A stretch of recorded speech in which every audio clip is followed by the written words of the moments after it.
Matt, right at a year ago on this show, I debated you about the new open carry law that was coming into existence in Texas and in Florida.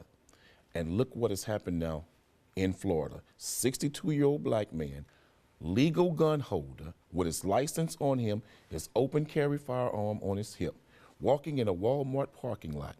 White man working at Walmart, sees him with the gun, jumps on him.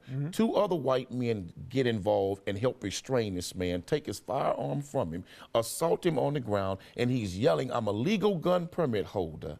And they didn't believe him, and they assaulted that 60-year-old grandfather. I said on this show that that law that was being passed was for white people, that it was not intended for the black man. And I'm saying it again. Ridiculous. That's ridiculous. If black people truly believe that we can walk around here with guns on our hips, should we be able to with a law being like that? Yes. But that law was never intended for us. That was intended to give you all the legal right to walk around with guns on your hips. Here's the part of the conversation that you should also tell people. First of all, there are millions, more than likely, of incidents where black men and white men or women go into a place with their, legal firearm and nothing happens.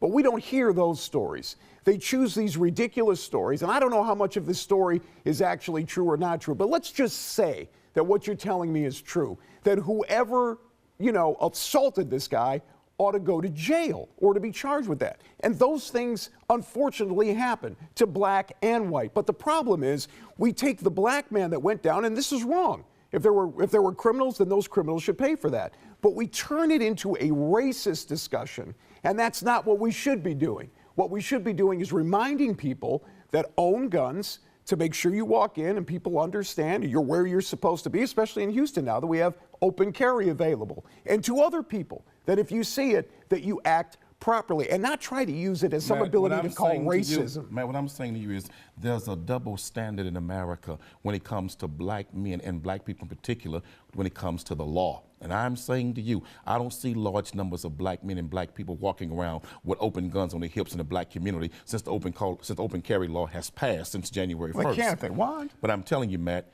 you don't understand what it is to be a black man in America walking around with a gun on his hip. And I am telling you, if a brother thinks he can walk into a white neighborhood in the suburbs with a gun on his hip, I think the police would come and shoot first and ask questions later. I am telling you, it's a dangerous law. You're right. And as I predicted a year ago on the show that this would happen, I'm predicting right now that some brother is going to be gunned down unjustly because that law does not apply to us. Here's what you're right about, Quanell. I'm not a black man. You know what? You're not a white man. So you have no idea how many times I have seen black men with guns. And I have done nothing except say, hey, how you doing? And what you're trying to do is turn this into a racist discussion that doesn't need to be discussed. You saw black men with guns and didn't call 911? Really, Matt? Okay. Yeah, let's be honest, tough to believe. Matt, at the end of the day, Matt, that law does not apply to us. I've seen white men with guns, too. Those are your homeboys.